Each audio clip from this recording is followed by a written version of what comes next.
What happens when an innocent man is buried alive? Not in a grave, but inside a prison no one ever escapes from.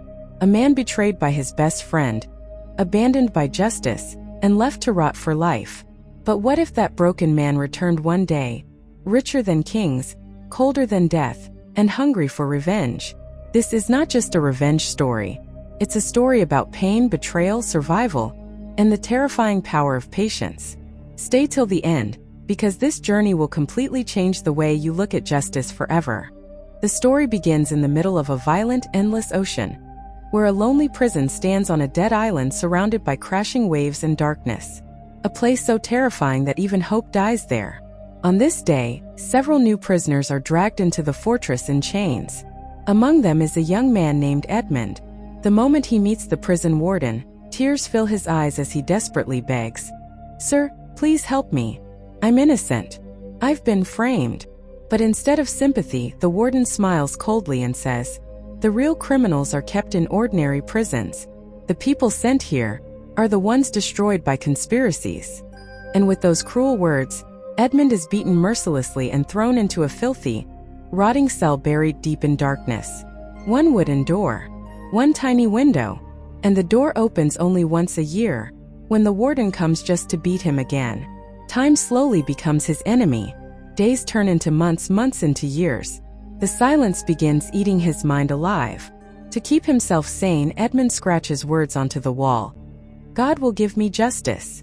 But after 12 long years of torture, even his faith begins to collapse. The walls of hope inside him slowly crumble apart.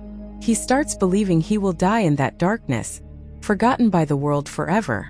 But then one night something impossible happens. The ground beneath his cell suddenly begins shaking. Edmund freezes in terror. His breathing stops. For a moment he thinks some ghost is crawling out from hell itself. But then, a human hand bursts through the floor. It's another prisoner named Abe. For the past 5 years, Abe has secretly been digging a tunnel to escape. And by pure fate, his tunnel accidentally reached Edmund's cell. For the first time in over a decade, Edmund finally has someone to talk to. Someone who makes the loneliness feel a little less unbearable.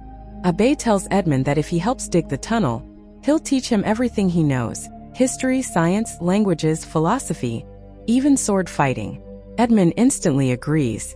Compared to Edmund's nightmare cell, Abe's hidden chamber looks almost luxurious. There are books everywhere, a small table, candles, even tools carefully hidden from the guards. The two men begin working together in complete secrecy. They can only dig between food deliveries and guard patrols. Every second matters. Every sound could mean death. To create light underground, Abe even cuts off part of his own hair and uses it as a wick for a candle. The tunnel is suffocating, narrow, and terrifying. But the fire burning inside Edmund is stronger than fear now. Abe believes that if everything goes right, they could reach freedom within 3 years. One day while resting, Edmund discovers something shocking in Abe's books. Abe was once an extraordinary swordsman and a legendary soldier. The moment Edmund hears this, a spark ignites in his eyes. A dangerous spark. He becomes obsessed. He tells Abe, "If you don't teach me how to fight, then I'll never stop asking." Because now Edmund has only one purpose left in life: revenge. Abe sees the rage growing inside him and finally agrees to train him. But his first lesson isn't about strength. It's about speed. Looking at drops of water falling from the ceiling, Abe suddenly moves his hand so fast that not a single drop touches him. Then he calmly says, "The day your hand moves faster than falling water is the day you become a true warrior." From that moment, Edmund transforms completely. Every day becomes a brutal routine. Morning tunnel digging, afternoon sword training, night studying. Months pass and Edmund's skills become sharper and deadlier. Abe eventually realizes something terrifying. His student has become even better than him. One evening, Abe finally reveals the truth about his past. He once worked for the incredibly wealthy Spada family and knew the secret location of their hidden treasure. That secret made powerful men fear him. Napoleon himself had Abe imprisoned under false accusations just to silence him forever. Hearing this makes Edmund's blood boil, because he too became a victim of betrayal and political corruption. Now the tunnel is no longer just an escape route. It becomes a path toward freedom and vengeance. Then, finally, one miraculous day while digging, they discover plant roots beneath the ground. Roots. Real roots. Which means sunlight is close. Freedom is only a few feet away. Tears almost fill their eyes. For the first time in years, they can almost taste freedom itself. But fate isn't done tormenting them. Suddenly, the ground begins trembling violently. A massive collapse explodes around them. Rocks and dirt crash down like a mountain. Abe is completely buried beneath the rubble. Panicking, Edmund desperately digs through the debris with his bare hands and finally pulls him out. But it's too late. A huge rock crushed Abe's chest. His lungs are destroyed. He's dying. In his final moments, Abe reveals one last secret. Hidden beneath a special stone in his room is a book. And beneath that book is a treasure map. The legendary treasure that ruined his life decades ago. When Edmund sees the map, his eyes widen with shock and hope. But before dying, Abe makes Edmund promise something important. Use this treasure for good. Don't let revenge destroy your soul. Crying uncontrollably, Edmund promises him. And moments later, Abe closes his eyes forever. Once again, Edmund is alone. But this time he has purpose. Soon after, a guard arrives with food. Edmund quickly hides. When the guard discovers Abe's dead body, he panics and rushes to call the warden. Edmund immediately seals the tunnel and returns to his cell. Then suddenly, an insane idea flashes through his mind. He switches places with Abe's corpse.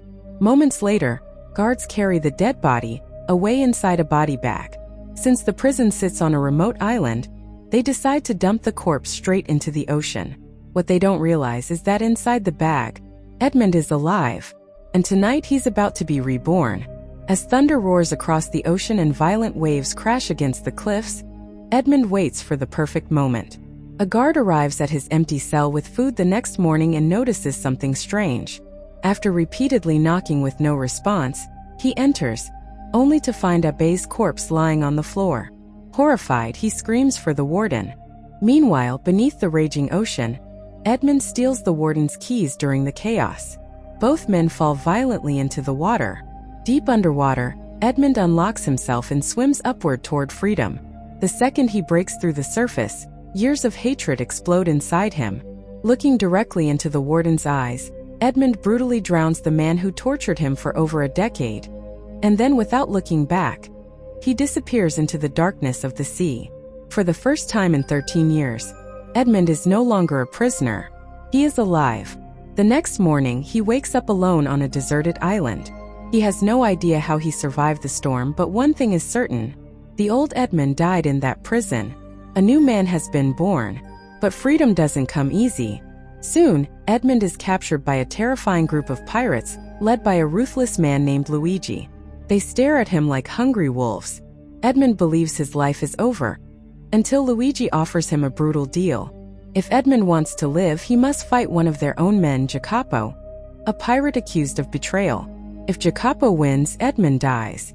If Edmund wins, he earns his freedom. The duel begins. Jacopo is fast, savage, and deadly with a sword.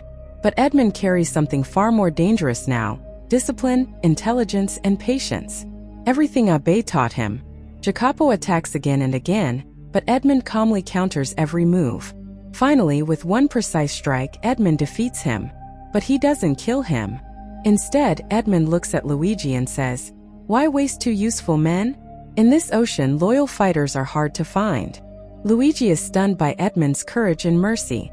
Impressed, he spares both men. Later, after hearing Edmund's tragic story of betrayal, prison, and revenge, Luigi finally sets him free. And from that moment on, Jacopo becomes Edmund's most loyal companion. Because Edmund gave him something nobody else ever did: a second chance. Edmund asks Jacopo to arrange a boat, because there's unfinished business waiting for him. Late at night, he secretly returns to his old home. But everything has changed. So much that even his former employer fails to recognize him. Then comes the painful truth. His father died from grief after Edmund was imprisoned. But the deepest wound comes next. His closest friend, Fernand Mondego, was the man who betrayed him. Fernand framed Edmund, sent him to prison, and then married Edmund's fiancée Mercedes. That truth shatters what remains of Edmund's heart. The next morning, Edmund and Jacopo follow the treasure map toward a mysterious island. They search everywhere but find nothing. Then Edmund realizes something important. Maybe the treasure isn't buried on land, but underwater. He dives into an underground pool near the marked location and discovers ancient chests hidden beneath the water. The moment he opens one, mountains of gold blind his eyes. The treasure is real. Gold, jewels, wealth beyond imagination. Edmund fills the boat with as much treasure as possible. But to him, this isn't about becoming rich. This treasure is a weapon called justice. The man who once lost everything now possesses everything. Wealth, intelligence, power, and a burning hunger for revenge. Edmund's revenge begins with transformation. He buys a magnificent mansion and reinvents himself as a mysterious and incredibly wealthy nobleman known as the Count of Monte Cristo. Soon all of France becomes obsessed with him. His luxurious parties, royal lifestyle, and mysterious personality make him the center of high society. Nobody knows who he truly is. But all of this is part of one giant trap. A trap designed for Fernand. Meanwhile, Mercedes is trapped in a miserable marriage. Fernand has become corrupt, addicted to gambling, alcohol, and greed. Debt crushes him from every direction. And secretly, Edmund manipulates events to make sure nobody can save Fernand from financial ruin. Then Edmund discovers Fernand has a son named Albert. And that's when he plays his next move. With the help of a beautiful woman and his old pirate allies, Edmund stages Albert's fake kidnapping, only to rescue him himself like a hero. The plan works perfectly. Albert becomes deeply grateful and invites the mysterious Count to his birthday celebration. And finally, after 13 years, Edmund and Fernand stand face to face again. But Edmund has changed so completely that Fernand fails to recognize him. Mercedes, however, feels something strange the second she sees him. Her heart senses a familiar soul hiding behind that new face. Later, Edmund unconsciously twists his hair in a unique old habit, and instantly Mercedes realizes the truth. This mysterious Count is Edmund, the man she never stopped loving. Edmund knows Fernand is desperate for money, so he carefully tempts him with stories about hidden gold. He claims that a ship carrying 100 kilograms of gold will arrive soon. A corrupt magistrate named Villefort overhears this and becomes greedy too. Together, Fernand and Villefort secretly plan to steal the shipment. What they don't realize is that Edmund designed every step of this trap. These are the same men who destroyed his life years ago. After the party, Mercedes secretly enters Edmund's carriage in tears. She reveals that Fernand lied to her, telling her Edmund had been executed long ago. Edmund desperately wants to tell her the truth, but he knows revealing himself too early could destroy his revenge plan. So he quietly sends her away. Soon, the fake gold shipment is attacked exactly as Edmund predicted. Fernand's men steal it, believing they've won. But suddenly, guards surround them. Chaos erupts. During the fight, Edmund finally reveals his identity to one of the criminals and coldly whispers, "Remember the punishment you gave me? Now it's your turn." Next comes Villefort, the corrupt magistrate who framed Edmund years ago using Napoleon's letter as an excuse. Ironically, Villefort himself secretly supported Napoleon, but his hunger for power turned him into a monster. He even murdered his own father to protect his reputation. But this time, Edmund outsmarts him completely. During a carefully planned conversation, Edmund manipulates Villefort into confessing to every crime. Villefort arrogantly believes there's no evidence against him, until hidden police officers suddenly emerge from the room and arrest him on the spot. One by one, Edmund destroys everyone who betrays him. Meanwhile, Fernand prepares to flee with the stolen treasure. But Mercedes refuses to leave with him. Finally, she reveals the truth. Albert is not Fernand's son. Albert is Edmund's child. When Edmund was arrested, Mercedes was already pregnant. Fernand is consumed by rage. He rushes toward an old fortress where he had secretly hidden the treasure. But when he opens the chest, there's nothing inside except sand. Edmund had already taken everything. Moments later, Edmund appears before him. Driven insane by hatred, Fernand attacks with his sword. But against Edmund, he stands no chance.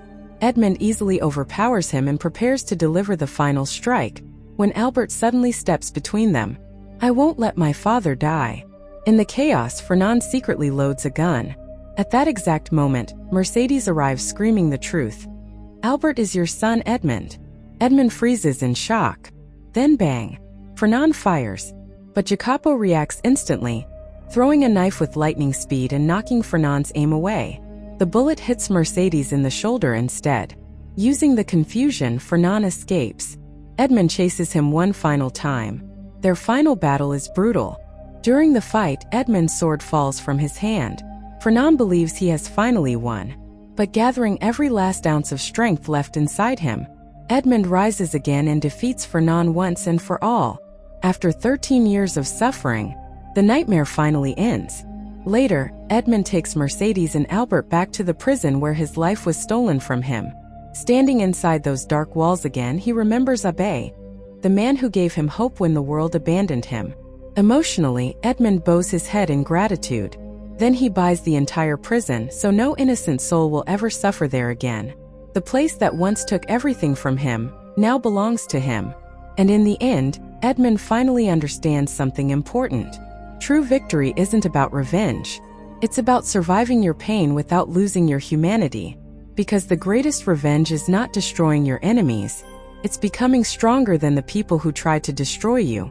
If you enjoyed this emotional journey, make sure to like the video, subscribe to the channel, and join us for more unforgettable stories like this one. See you in the next video. And thanks for watching.